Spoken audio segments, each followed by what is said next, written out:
혈액 검사를 해보니까 당뇨였던 거죠. 그런 담석 같은 것도 잘 생기거든요. 그래서 당뇨가 조절 안 되고 망막 출혈이 돼가지고 시력이 좀 약간 저하된 망막증이 온 거죠.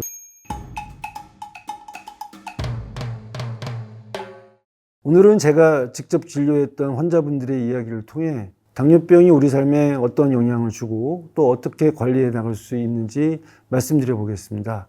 저는 안철우의 호르몬 TV 안철우입니다.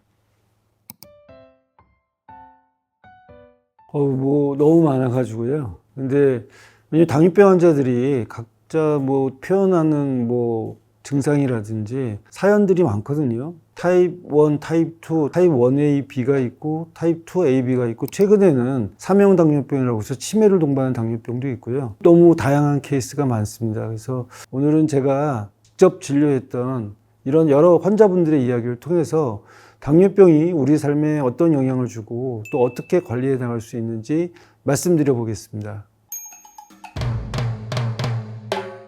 여러 가지 다양한 경로를 통해서 알게 됩니다. 당뇨 전 단계, 경증 환자, 또 중증 환자 이런 사람들 보면 건강검진을 통해서 알게 되시는 분도 있고요. 집에 이제 가족이 당뇨병이었는데 내가 검사를 해봤더니 나도 당뇨병이었더라. 심각한 합병증이 생겨서 갑자기 살이 빠지고 목이 마르고 허기지고 해서 증상 때문에 검사해봤더니 당뇨병이더라. 이런 분도 있게 되고요. 그래서 굉장히 다양한 경로를 통해서 당뇨병을 알게 됐고 또 찾아오게 되는 것 같습니다. 제일 중요한 건 내가 당뇨병인지 아닌지 잘 인식하는 게 중요하고요. 당뇨병이라 하더라도 사실은 가볍게 생각하시는 분도 많거든요. 그러니까 많은 오만과 편견이 있는 것 같아요. 당뇨병 그거 별거 아니야 이렇게 생각하는 사람도 있지만 또 어떤 분들은 당뇨병이 걸렸다고 해서 우울하게 생각하고 심각하게 생각하는 분도 계시거든요. 두렵게 생각하고. 근데 그 이유가 당뇨병이 제대로 아직은 파악이 안 돼서 그럴 수도 있고요. 주변에 당뇨병 때문에 합병증으로 심각한 문제를 겪었던 사람들은 당뇨 진단받으면 이제는 난 큰일 났다는 사람도 있고 또 그렇지 않은 분도 있고 해서 진료 당시에 환자분들의 태도가 또 굉장히 양분되어 있는 것도 흥미로운 일이라고 생각됩니다.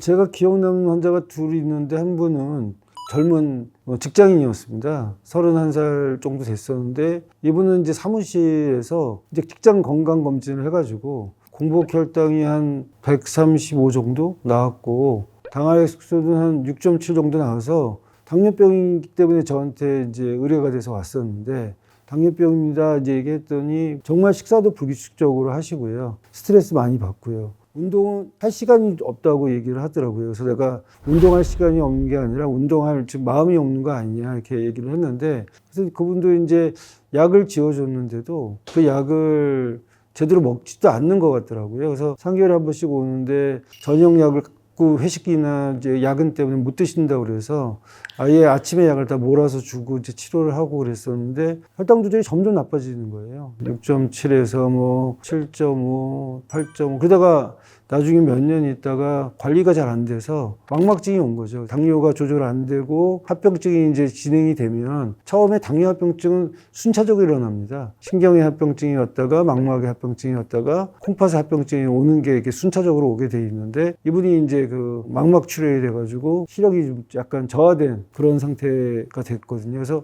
되게 안타까운 상태였고요. 반대로 기억에 남는 환자는 정년퇴직하고 한 67세 좀 늦게 당뇨가 온 분이세요. 근데 이분이 당뇨라고 해서 온 게 아니고 사실은 담낭염이 생겨가지고 온몸에 갑자기 아프고 열이 나고 해서 응급실에 왔는데 담낭염을 진단받고 담석에 있는 건 알았는데 혈액 검사를 해보니까 당뇨였던 거죠. 그래서 저한테 오고 사실 당뇨 환자들이 이런 담석 같은 것도 잘 생기거든요. 그래서 자기가 당뇨라는 걸 깜짝 놀라시더라고요. 그러니까 그만큼 당뇨라는 게 관심이 있고 아는 만큼 보인다고 신경 안 쓰면 그 지경이 될 때까지 모르실 수도 있거든요. 하여튼 그 이후에 이분은 굉장히 당뇨에 대해서 공부도 많이 하고요. 책도 많이 읽고 철저하게 혈당 조절을 하려고 노력을 했던 좀 약간 대비되는 케이스가 두 사람이 기억이 나는데 치료 과정에서 가장 두 분이 힘들어했던 부분은 젊은 31살 되신 분은 식단 조절 같은 게 어려운 것 같아요. 또 일하다 보면 놓치는 수도 많고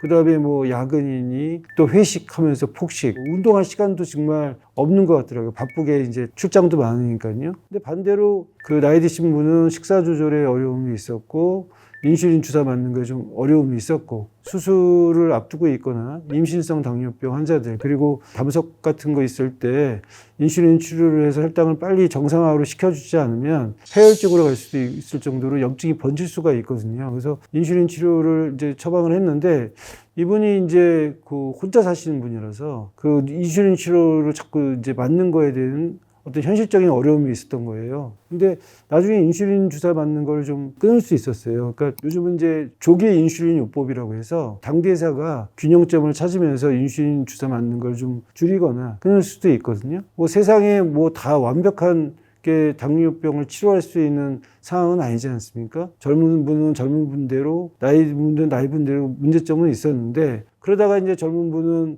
망막 출혈이 돼서 이제 그게 어떻게 보면 저는 치료의 긍정적인 전환점이 된 거라고 볼 수도 있어요. 그렇게 되고 나니까 이 당뇨병이 이게 굉장히 만만한 게 아니구나. 내가 이것 때문에 더 문제가 될 수 있겠다. 지금은 아주 약도 꼬박꼬박 먹고 변화를 하게 됐고 그게 계기가 되고 전환점이 됐던 것 같고요.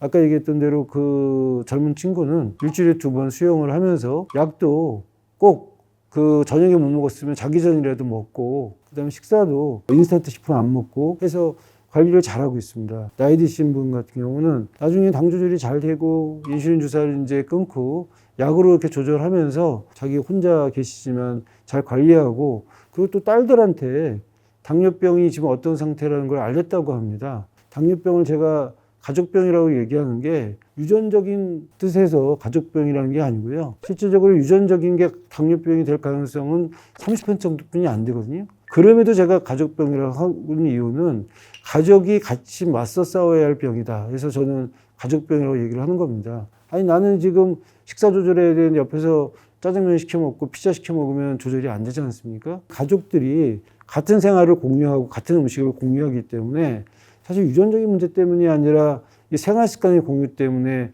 당뇨병이 가족력이 있는 거거든요. 이 딸들한테 알린 건 제가 잘했다고 했고 딸들이 그다음부터 이제 아버지도 챙겨주면서 이제 식사나 반찬 같은 것도 이제 해서 직접 이렇게 드실 수 있게 하니까 이분이 이제 건강이 많이 좋아지고 있고요. 그래서 지금은 다들 젊은 친구는 당활수소가 6.5 이하로 떨어져 있고요. 응급실을 통해서 오신 환자분은 7.0, 6.8 그 정도 수준까지 잘 관리가 되고 있다고 생각합니다.